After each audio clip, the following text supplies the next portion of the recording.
Sarah didn't grow past you. She grew away from what mattered. Career growth is great, but real growth includes integrity, and she failed there. Her actions, lying, sneaking around, trying to frame cheating as growth, had nothing to do with you being a mechanic. They had everything to do with her own choices. Your job isn't the issue. It's your backbone. A mechanic with oil on his hands, a paycheck that covers his bills, and a Mustang he's restoring out of love. For his grandfather has more character than a strategist who cheats, lies, and plays word games to justify betrayal. Your grandfather would be proud, not just because you kept the Mustang alive, but because you kept your self-respect intact. You handled it like a damn pro. Most guys in your position would have gone off the rails. Instead, you stayed calm, kept your plan in your pocket, let her play her hand, and exposed her without lowering yourself. That takes strength. And the part about asking for Jessica's number? Chef's kiss. You turned the mirror around and showed her what her open relationship really meant. Let this sink in. You were never holding her back. She just wanted to leap forward without you. That's on her. You gave her freedom, and in return, she used it as an excuse to betray you. That's not growth. That's greed dressed up in buzzwords. What's next? You're 29.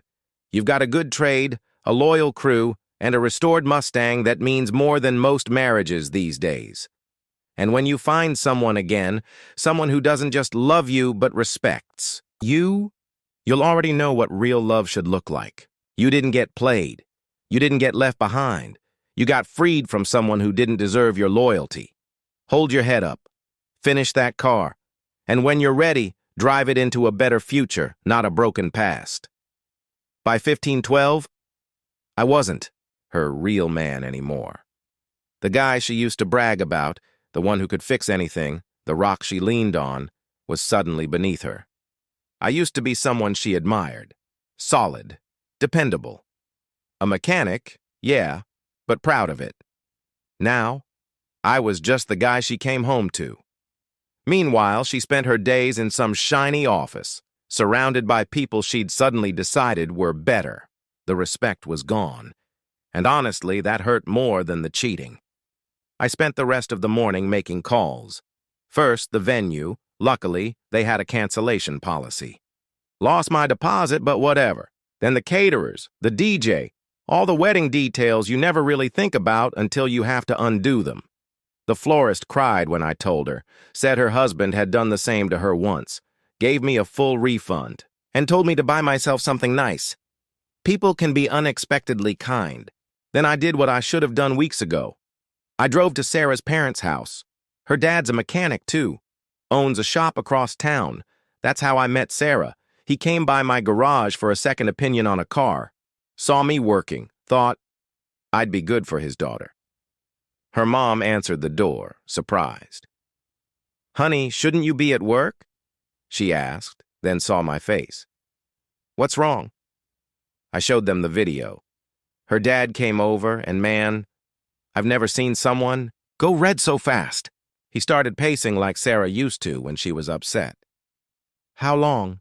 her mom asked. "Don't know exactly," I said, "but probably since the promotion. The one she got right after Mark became her supervisor. Everything started clicking. Her mom started crying. "We raised her better than this," she whispered. Her dad just looked disappointed, like he'd failed. "Not your fault," I told them. "You did raise her better. She just made different choices." I showed them the credit card statements, the hotel charges, the Instagram posts from work events that lined up with dates I knew she was with him. "She asked for an open relationship last night," I said, "but only for her, said I wasn't sophisticated enough to date other people." Her dad slammed the table. "Sophisticated? That's what they're calling cheating now?" We talked for a while. They apologized over and over, but I told them they had nothing to be sorry for. Before I left, her dad hugged me. "You're still welcome here any time," he said. "You're the son I never had." Back at Paul's place, I felt weirdly peaceful. Yeah, the wedding was canceled. Yeah, my fiancée cheated. Yeah, I lost deposits. But for the first time in months, I didn't feel like I had to apologize for who I was. I texted my boss, coming, in tomorrow. Got a Mustang to finish. His reply? That's my boy. Your grandpa would be proud. And you know what? I think he would be. Not because I caught Sarah, but because I refused to let someone make me ashamed of who I am. The next day, Sarah's mom called. Said Sarah had been blowing up their phones, crying, saying I was being unreasonable. Apparently, she didn't know. I'd already shown them the evidence. Come for dinner, her mom said. It's time to end this mess. So I went. Sat in the same kitchen I'd helped cook in 100 times before. Felt almost normal, except for the weight in the air. Then Sarah pulled up. Her mom squeezed my hand. Stay strong, she whispered. Sarah walked in like she still owned the room until she saw me. What's he doing here? She demanded. Before anyone could speak, her dad walked in from the garage. Sit down, he said. She did. Go ahead, her dad told her. You've been calling us all day. Talk. So she gave her speech about growing apart, about needing space, about how I wasn't supportive enough. Her mom just kept cooking, quietly shaking her head. When she finished, her dad looked at me. Show her. I put my phone on the table, hit play. The video played. Her and Mark kissing in a parking lot at 7:30 a.m. That's not, she started. Not what it looks like? I asked. Because it looks like you're making out with your boss when you're supposed to be at work. I pulled out the credit card statements, the hotel stays, the dinners for two. Her dad was still by the garage door. We raised you better than this, he said quietly.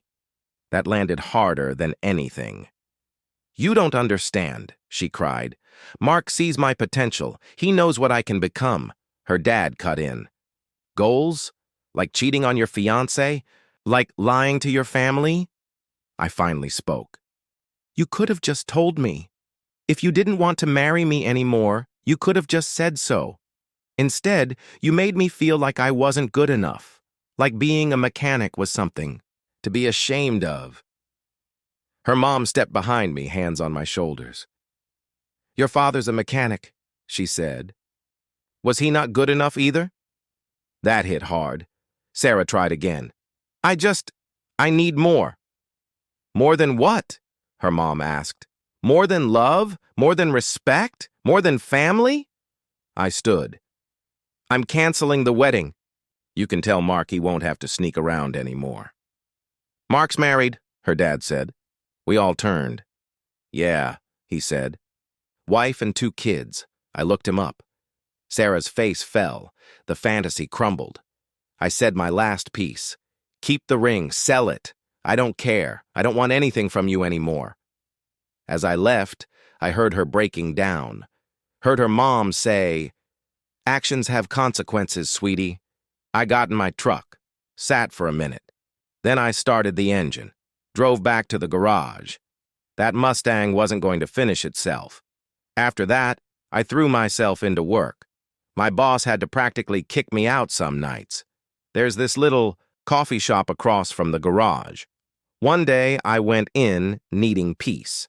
That's where I met Mia. She didn't rush me, didn't push. Just stood there with a coffee pot and asked, rough day? I nodded. Want some company or need space? Ah, she asked. Space, I said. She smiled. Wave if you need a refill. And just like that, she left me alone. I started going in more. Eventually, we talked. She's in nursing school. Kind, smart, grounded. One day, I mentioned she was getting scammed by mechanics. So I offered to teach her some basics. She lit up, took notes, got her hands dirty, didn't flinch. She came by the garage sometimes, brought coffee. The guys loved her. One day, her car was making noise. I fixed it on the spot. She brought me lunch the next day. And it just grew. Naturally. quietly, honestly.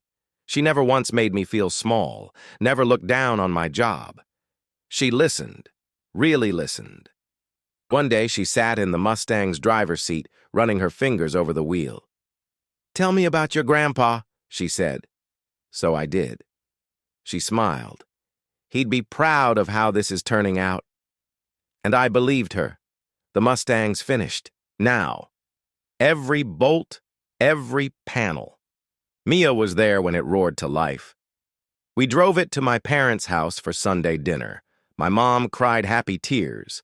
My dad gave me that proud nod. Sarah's dad was there too. We still talk. He's more family, now than she ever was. As for Sarah, karma hit hard. Mark got caught at the Christmas party, cheating again in his office. His wife took everything. Now she owns part of the company and voted to fire him. Sarah?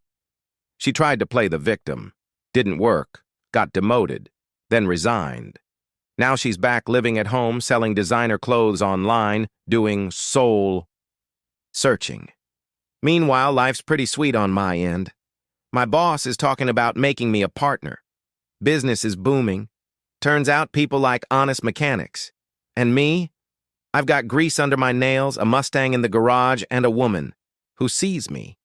Really sees me. Sometimes the best karma isn't about watching them fall.